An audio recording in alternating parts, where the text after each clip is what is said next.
آپ لاہور جا رہے ہیں تو واپسی پر ماما کے ہاسٹل چلے جائیں، یہ کچھ کپڑے ہیں اس کے، درزی سے لے کر آئی ہوں، آپ اسے دے آئے۔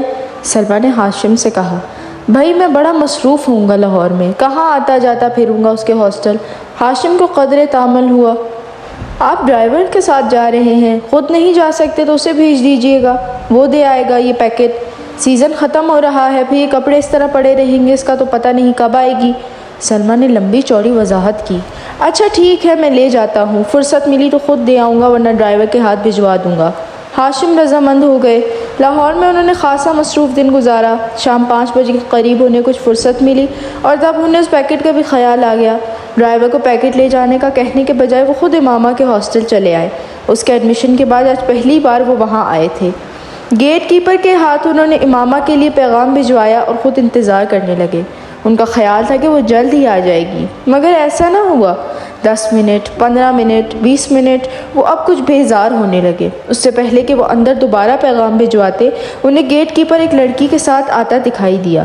کچھ قریب آنے پر انہوں نے اس لڑکی کو پہچان لیا۔ وہ جویریہ تھی، امامہ کی بچپن کی دوست، اور اس کا تعلق بھی اسلام آباد سے ہی تھا۔ السلام علیکم انکل، جویریہ نے پاس آ کر کہا۔ وعلیکم السلام بیٹا، کیسی ہو تم؟ میں ٹھیک ہوں، میں یہ امامہ کے کچھ کپڑے دینے آیا تھا، لاہور آ رہا تھا تو اس کی امی نے یہ پیکٹ دے دیا۔ اب یہاں بیٹھے بیٹھے مجھے گھنٹہ ہو گیا ہے، مگر انہوں نے اسے نہیں بلایا۔ ہاشم کے لہجے میں شکوہ تھا۔ انکل امامہ مارکیٹ گئی ہے کچھ دوستوں کے ساتھ، آپ یہ پیکٹ مجھے دے دیں، میں خود اسے دے دوں گی۔ ٹھیک ہے تم رکھ لو۔ ہاشم نے وہ پیکٹ جویریہ کی طرف بڑھا دیا۔ رسمی علیک سلیک کے بعد وہ واپس مڑ گئے۔ جویریہ بھی پیکٹ پکڑ کر ہاسٹل کی طرف چلی گئی، مگر اب اس کے چہرے پر موجود مسکراہٹ غائب ہو چکی تھی۔ کوئی بھی اس وقت اس کے چہرے پر پریشانی کو واضح طور پر بھانپ سکتا تھا۔ ہاسٹل کے اندر آتے ہی وارڈن سے اس کا سامنا ہو گیا، جو سامنے ہی کھڑی تھی۔ جویریہ کے چہرے پر ایک بار پھر مسکراہٹ آ گئی۔ بات ہوئی تمہاری اس کے والد سے؟ وارڈن نے اسے دیکھتے ہی اس کی طرف بڑھتے ہوئے کہا۔ جی بات ہوئی، پریشانی والا کوئی مسئلہ نہیں ہے، وہ اسلام آباد میں اپنے گھر پر ہی ہے۔ اس کے والد یہ پیکٹ لے کر آئے تھے، میرے گھر والوں نے میرے لیے کچھ کپڑے بھجوائے ہیں، انکل لاہور آ رہے تھے تو امامہ نے کہا کہ وہ لے جائیں۔ انکل نے غلطی سے یہاں آ کر میرا نام لینے کی بجائے امامہ کا نام لے دیا۔ جویریہ نے ایک ہی سانس میں کئی جھوٹ روانی سے بولے۔ وارڈن نے سکون کا سانس لیا۔ خدا کا شکر ہے، ورنہ میں تو پریشان ہی ہو گئی تھی کہ مجھے تو وہ ویکینڈ پر گھر جانے کا کہہ کر گئی تھی، تو پھر وہ کہاں ہے؟ وارڈن نے مڑتے ہوئے کہا۔ جویریہ پیکٹ پکڑے اپنے کمرے کی طرف چلی آئی۔ رابعہ اسے دیکھتے ہی تیر کی طرح اس کی طرف آئی۔ کیا ہوا، اسلام آباد میں ہی ہے وہ؟ نہیں، جویریہ نے مایوسی سے سر ہلایا۔ مائی گاڈ، رابعہ نے بے یقینی سے اپنے دونوں ہاتھ کراس کر کے سینے پر رکھے۔ تو پھر کہاں گئی ہے وہ؟ مجھے کیا پتا، مجھ سے تو اس نے یہی کہا تھا کہ گھر جا رہی ہوں، مگر وہ گھر نہیں گئی۔ آخر وہ گئی کہاں ہے؟ امامہ ایسی تو نہیں ہے؟ جویریہ نے پیکٹ بستر پر پھینکتے ہوئے کہا۔ وارڈن سے کیا کہا تم نے؟ رابعہ نے تشویش بھرے انداز میں پوچھا۔ کیا کہا، جھوٹ بولا ہے، اور کیا کہہ سکتی ہوں۔ یہ بتا دیتی کہ وہ اسلام آباد میں نہیں ہے تو ہاسٹل میں بھی ابھی ہنگامہ شروع ہو جاتا، وہ تو پولیس کو بلوا لیتی، جویریہ نے ناخن کاٹتے ہوئے کہا۔ اور انکل کو، ان کو کیا بتایا ہے؟ رابعہ نے پوچھا۔ ان سے بھی جھوٹ بولا ہے، یہی کہا ہے کہ وہ مارکیٹ گئی ہے، مگر اب ہوگا کیا؟ رابعہ نے پریشانی کے عالم میں کہا۔ مجھے تو یہ فکر ہو رہی ہے کہ اگر وہ واپس نہ آئی تو میں تو بری طرح پکڑی جاؤں گی، سب یہی سمجھیں گے مجھے اس کے پروگرام کا پتہ تھا، اس لیے میں نے وارڈن اور اس کے گھر والوں سے کچھ چھپایا۔ جویریہ کی پریشانی بڑھتی جا رہی تھی، کہیں ماما کو کوئی حادثہ ہی پیش نہ آ گیا ہو، ورنہ وہ ایسی لڑکی تو نہیں ہے کہ اس طرح۔ رابعہ کو اچانک ایک خدشے نے ستایا۔ مگر اب ہم کیا کریں؟ ہم تو کسی سے اس سارے معاملے کو ڈسکس بھی نہیں کر سکتے، جویریہ نے ناخن کترتے ہوئے کہا۔ زینب سے بات کریں، رابعہ نے کہا۔ فار گاڈ سیک رابعہ، کبھی تو عقل سے کام لیا کرو، اس سے کیا بات کریں گے ہم؟ جویریہ نے جھنجھلا کر کہا۔ تو پھر انتظار کرتے ہیں، ہو سکتا ہے وہ آج رات تک یا کل تک آ جائے، اگر آ گئی پھر تو کوئی مسئلہ نہیں رہے گا، اور اگر نہ آئی تو پھر ہم وارڈنس کو سب سچ سچ بتا دیں گے۔ رابعہ نے سنجیدگی سے سارے معاملے پر غور کرتے ہوئے طے کیا۔ جویریہ نے اسے دیکھا مگر اس کے مشورے پر کچھ کہا نہیں، پریشانی اس کے چہرے سے جھلک رہی تھی۔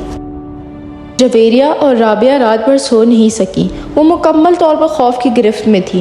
اگر وہ نہ آئی تو کیا ہوگا؟ یہ سوال ان کے سامنے بار بار بھیانک شکلیں بدل بدل کر آ رہا تھا۔ انہیں اپنا کیریئر ڈوبتا ہوا نظر آ رہا تھا۔ انہیں اندازہ تھا کہ ان کے گھر والے ایسے معاملے پر کیسا رد عمل ظاہر کریں گے۔ وہ انہیں بری طرح ملامت کرتے، انہیں ماما کے والد کو سب کچھ صاف صاف نہ بتانے پر تنقید کا نشانہ بناتے، اور پھر وارڈن سے سارے معاملے کو چھپانے پر اور بھی ناراض ہوتے۔ انہیں اندازہ نہیں تھا کہ حقیقت سامنے آنے پر خود ہاشم مبین اور ان کی فیملی کا رد عمل کیا ہوگا۔ وہ اس سارے معاملے میں ان دونوں کے رول کو کس طرح دیکھیں گے، ہاسٹل میں لڑکیاں ان کے بارے میں کس طرح کی باتیں کریں گی، اور پھر اگر یہ سارا معاملہ پولیس کیس بن گیا تو پولیس ان کی اس پردہ پوشی کو کیا سمجھے گی۔ وہ اندازہ کر سکتی تھی، اس لیے بار بار ان کے رونگٹے کھڑے ہو رہے تھے، مگر سوال یہ پیدا ہوتا تھا کہ وہ گئی کہاں اور کیوں۔ وہ دونوں اس کے پچھلے رویوں کا تجزیہ کرنے کی کوشش کر رہی تھی، کس طرح پچھلے 1 سال سے وہ بالکل بدل گئی تھی۔ اس نے ان کے ساتھ گھومنا پھرنا بند کر دیا تھا، وہ الجھی رہنے لگی تھی، پڑھائی میں اس کا انہماک بھی کم ہو گیا تھا اور اس کی کم گوئی، اور وہ جو ایک بار ہمارے شاپنگ کے لیے جانے پر پیچھے سے غائب تھی، تب بھی یقیناً وہ وہی گئی ہوگی جہاں وہ اب گئی ہے، اور ہم نے کس طرح بے وقوفوں کی طرح اس پر اعتبار کر لیا۔ رابعہ کو پچھلی باتیں یاد آ رہی تھی، مگر یہ ماما ایسی نہیں تھی، میں تو اسے بچپن سے جانتی ہوں، وہ ایسی بالکل بھی نہیں تھی۔ جویریہ کو اب بھی اس پر کوئی شک نہیں ہو رہا تھا۔ ایسا ہونے میں کوئی دیر تھوڑی لگتی ہے، بس انسان کا کردار کمزور ہونا چاہیے۔ رابعہ بدگمانی کی انتہا پر پہنچی ہوئی تھی۔ رابعہ اس کی مرضی سے اس کی منگنی ہوئی تھی، اور وہ اور اسجد ایک دوسرے کو پسند کرتے تھے، پھر وہ اس طرح کی حرکت کیسے کر سکتی ہے؟ جویریہ نے اس کا دفاع کرنے کی کوشش کی۔ پھر تم بتاؤ کہ کہاں ہے وہ؟ میں نے تو مکھی بنا کر اسے کسی دیوار کے ساتھ نہیں چپکایا ہے۔ اس کے بابا اس سے ملنے یہاں آئے ہیں اور وہ اپنے گھر سے آئے ہیں، تو ظاہر ہے وہ گھر پر نہیں گئی، اور ہم سے وہ یہی کہہ کر گئی ہے کہ گھر جا رہی ہوں۔ رابعہ نے بے چارگی سے کہا۔ ایسا بھی تو ہو سکتا ہے کہ اسے کوئی حادثہ پیش آ گیا ہو سکتا ہے وہ اسی لیے گھر نہ پہنچ سکی ہو۔ وہ ہر بار یہاں سے فون کر کے اسلام آباد اپنے گھر والوں کو اپنے آنے کی اطلاع دے دیتی تھی، تاکہ اس کا بھائی اسے کوسٹر کے اسٹینڈ پر پک کر لے۔ اگر اس بار بھی اس نے اطلاع دی تھی تو پھر اس کے وہاں نہ پہنچنے پر وہ لوگ اطمینان سے وہاں نہ بیٹھے ہوتے، وہ یہاں ہاسٹل میں فون کرتے، اور اس کے والد کے انداز سے تو یہی محسوس ہوا جیسے اس کا اس ویکنڈ پر اسلام آباد جانے کا کوئی پروگرام نہیں تھا۔ رابعہ نے اس کے قیاس کو مکمل طور پر رد کرتے ہوئے کہا۔ ہاں، وہ کبھی بھی ایک ماہ میں 2 بار اسلام آباد نہیں جاتی تھی، مگر اس بار تو وہ دوسرے ہی ہفتے اسلام آباد جا رہی تھی۔ وہ اس نے وارڈن سے خاص طور پر یہ کہہ کر اجازت لی تھی، کوئی نہ کوئی بات ضرور ہے، کہیں نہ کہیں کچھ نہ کچھ ضرور غلط ہے۔ جویریہ کو پھر خدشات ستانے لگے۔ اس کے ساتھ ساتھ ہم بھی ڈوبیں گے، ہم سے بہت بڑی غلطی ہوئی جو ہم نے سب کچھ اس طرح کراپ کیا۔ ہمیں صاف صاف بات کرنی چاہیے تھی اس کے والد سے کہ وہ یہاں نہیں ہے، پھر وہ جو چاہے کرتے، یہ ان کا مسئلہ ہوتا، کم از کم ہم تو اس طرح نہ پھنستے جس طرح آپ پھنس گئے ہیں۔ رابعہ مسلسل بڑبڑا رہی تھی۔ خیر اب کیا ہو سکتا ہے، صبح تک انتظار کرتے ہیں، اگر وہ کل بھی نہیں آئی تو پھر وارڈن کو سب کچھ بتا دیں گے۔ جویریہ نے کمرے کے چکر لگاتے ہوئے کہا۔ وہ رات ان دونوں نے اسی طرح باتیں کرتے جاگتے گزاری۔ اگلے دن وہ دونوں کالج نہیں گئیں، اس حالت میں کالج جانے کا کوئی فائدہ بھی نہیں ہوتا۔ امامہ ویکینڈ پر ہفتہ کو واپسی پر 9 بجے کے قریب آ جایا کرتی تھی، مگر اس دن وہ نہیں آئی۔ ان کے اعصاب جواب دینے لگے۔ 2:30 بجے کے قریب وہ فک رنگت اور کانپتے ہوئے ہاتھوں کے ساتھ اپنے کمرے سے وارڈن کے کمرے میں جانے کے لیے نکل آئیں۔ ان کے ذہن میں وہ جملے گردش کر رہے تھے جو انہیں وارڈن سے کہنے تھے۔ وہ وارڈن کے کمرے سے ابھی کچھ دور ہی تھی جب انہوں نے امامہ کو بڑے اطمینان کے ساتھ اندر آتے دیکھا۔ اس کا بیگ اس کے کاندھے پر تھا اور فولڈر ہاتھوں میں، یقیناً سیدھی کالج سے آ رہی تھی۔ جویریہ اور رابعہ کو یوں لگا جیسے ان کے پیروں کے نیچے سے زمین نکلی ہوئی یکدم تھم گئی تھی۔ ان کی رکی ہوئی سانس ایک بار پھر چلنے لگی تھی۔ کل کے اخبارات میں متوقع وہ ہیڈ لائنز جو بھوت بن کر ان کے گرد ناچ رہی تھی یکدم غائب ہو گئی، اور ان کی جگہ اس غصے اور اشتعال نے لے لی تھی جو انہیں امامہ کی شکل دیکھ کر آیا تھا۔ وہ انہیں دیکھ چکی تھی اور اب ان کی طرف بڑھ رہی تھی۔ اس کے چہرے پر بڑی خوشگوار سی مسکراہٹ تھی۔ دونوں آج کالج کیوں نہیں آئی؟ سلام دعا کے بعد اس نے ان سے پوچھا۔ تمہاری مصیبتوں سے چھٹکارا ملے گا تو ہم کہیں آنے جانے کا سوچ سکیں گے، رابعہ نے تند و تیز لہجے میں اس سے کہا۔ امامہ کے چہرے کی مسکراہٹ غائب ہو گئی۔ کیا ہوا رابعہ، اس طرح غصے میں کیوں ہو؟ امامہ نے قدرے تشویش سے پوچھا۔ تم ذرا اندر کمرے میں آؤ، پھر تمہیں بتاتی ہوں کہ میں غصے میں کیوں ہوں۔ رابعہ نے اسے بازو سے پکڑ لیا اور تقریباً کھینچتے ہوئے کمرے میں لے آئی۔ جویریہ کچھ کہے بغیر ان دونوں کے پیچھے آ گئی۔ امامہ ہکا بکا تھی، وہ رابعہ اور جویریہ کے رویے کو سمجھ نہیں پا رہی تھی۔ کمرے میں داخل ہوتے ہی رابعہ نے دروازہ بند کر لیا۔ کہاں سے آ رہی ہو تم؟ رابعہ نے مڑ کر انتہائی تلخ اور درشت لہجے میں اس سے پوچھا۔ اسلام آباد سے، اور کہاں سے؟ امامہ نے اپنا بیگ نیچے زمین پر رکھ دیا اور اس کے جواب نے رابعہ کو کچھ اور مشتعل کیا۔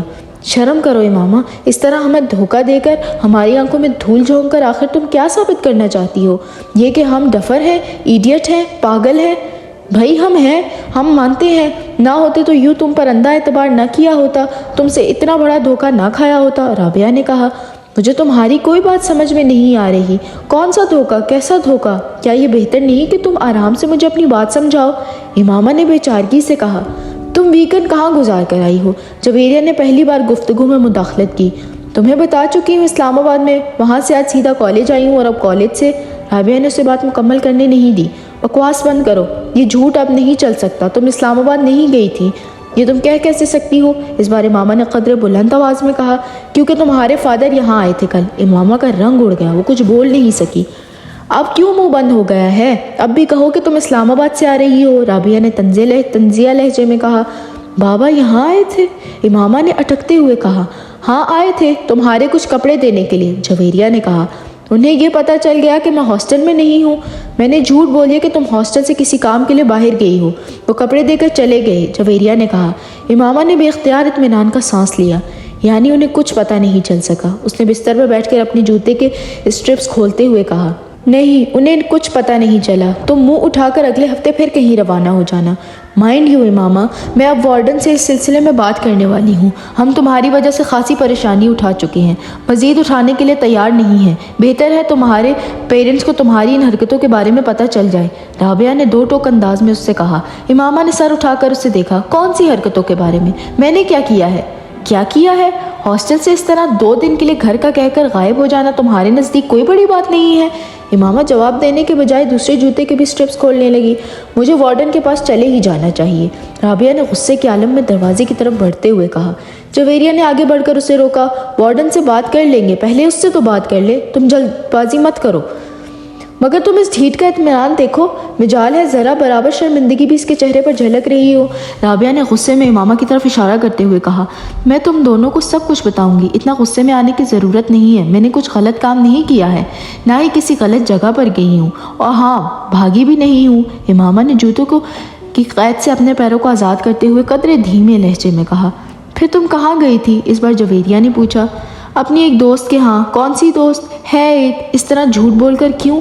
میں تم لوگوں کے سوالوں سے بچنا چاہتی تھی، اور گھر والوں کو بتاتی یا ان سے اجازت لینے کی کوشش کرتی تو وہ کبھی اجازت نہ دیتے۔ کس کے ہاں گئی تھی اور کس لیے؟ جویریہ نے اس بار قدرے تجسس امیز انداز میں پوچھا۔ میں نے کہا نا میں بتا دوں گی، کچھ وقت تو مجھے، امامہ نے اس کی بات کے جواب میں کہا۔ کوئی وقت نہیں دے سکتے تمہیں وقت دیں تاکہ تم ایک بار پھر غائب ہو جاؤ اور اس بار واپس ہی نہ آؤ، رابعہ نے اس بار بھی ناراضگی سے کہا، مگر پہلے کی نسبت اس بار اس کا لہجہ دھیما تھا۔ تمہیں تو اس بات کا احساس بھی نہیں ہوا کہ تم نے ہماری پوزیشن کتنی آکورڈ بنا دی تھی۔ اگر تمہارے اس طرح غائب ہونے کا پتہ چل جاتا تو ہماری کتنی بے عزتی ہوتی، اس کا احساس تھا تمہیں، رابعہ نے اسی انداز میں کہا۔ مجھے یہ توقع ہی نہیں تھی کہ بابا یہاں اس طرح اچانک آ جائیں گے، اس لیے میں یہ بھی نہیں سوچ سکتی تھی کہ تم لوگوں کو کس نازک صورتحال کا سامنا کرنا پڑ سکتا ہے، ورنہ میں اس طرح کبھی نہ کرتی، امامہ نے معذرت خواہ انداز میں کہا۔ تم کم از کم ہم پر اعتبار کر کے ہمیں بتا کر جا سکتی تھی، جویریہ نے کہا۔ میں آئندہ ایسا کبھی نہیں کروں گی، امامہ نے کہا۔ کم از کم میں تمہارے کسی وعدے کسی بات پر اعتبار نہیں کر سکتی، رابعہ نے دو ٹوک انداز میں کہا۔ مجھے اپنی پوزیشن کلیئر کرنے دو رابعہ، تم مجھے غلط سمجھ رہی ہو، امامہ نے اس بار قدرے کمزور انداز میں کہا۔ تم کو احساس ہے کہ تمہاری وجہ سے ہمارا کیریئر اور ہماری زندگی کس طرح داؤ پر لگ گئی تھی؟ یہ دوستی ہوتی ہے، اسے دوستی کہتے ہیں۔ ٹھیک ہے، مجھ سے غلطی ہو گئی، مجھے معاف کر دو، امامہ نے جیسے ہتھیار ڈالتے ہوئے کہا۔ جب تک تم یہ نہیں بتاؤ گی کہ تم کہاں غائب ہو گئی تھی، میں تمہاری کوئی معذرت قبول نہیں کروں گی، رابعہ نے دو ٹوک انداز میں کہا۔ امامہ کچھ دیر اسے دیکھتی رہی، پھر اس نے کہا، میں صبیحہ کے گھر چلی گئی تھی۔ جویریہ اور رابعہ نے حیرانی سے ایک دوسرے کو دیکھا۔ کون؟ ان دونوں نے تقریباً بیک وقت پوچھا۔ تم لوگ جانتی ہو اسے؟ امامہ نے کہا۔ وہ 4th ایئر کی صبیحہ؟ جویریہ نے بے اختیار پوچھا۔ امامہ نے سر ہلایا۔ مگر اس کے گھر کس لیے گئی تھی تم؟ دوستی ہے اس سے میری، امامہ نے کہا۔ دوستی؟ کیسی دوستی؟ 4 دن کی سلام دعا ہے تمہاری اس کے ساتھ، اور میرا خیال ہے کہ تم تو اسے اچھی طرح جانتی بھی نہیں ہو، پھر اس کے گھر رہنے کے لیے کیوں چلی گئی تم؟ جویریہ نے اعتراض کرتے ہوئے کہا۔ وہ بھی اس طرح جھوٹ بول کر؟ کم از کم اس کے گھر جا کر رہنے کے لیے تمہیں ہم سے یا اپنے گھر والوں سے جھوٹ بولنے کی ضرورت نہیں تھی، رابعہ نے اسی لہجے میں کہا۔ تم اسے کال کر کے پوچھ لو کہ میں اس کے گھر پر تھی یا نہیں، امامہ نے کہا۔ چلو یہ مان لیا کہ تم اس کے گھر پر تھی، کیوں تھی؟ جویریہ نے پوچھا۔ امامہ خاموش رہی، پھر کچھ دیر بعد اس نے کہا، مجھے اس کی مدد کی ضرورت تھی۔ ان دونوں نے حیران ہو کر دیکھا۔ کس سلسلے میں؟ امامہ نے سر اٹھایا اور پلکیں جھپکائے بغیر دیکھتی رہی۔ جویریہ نے کچھ بے چینی محسوس کی۔ کس سلسلے میں؟ تم اچھی طرح جانتی ہو، امامہ نے قدرے دھیمے انداز میں کہا۔ میں؟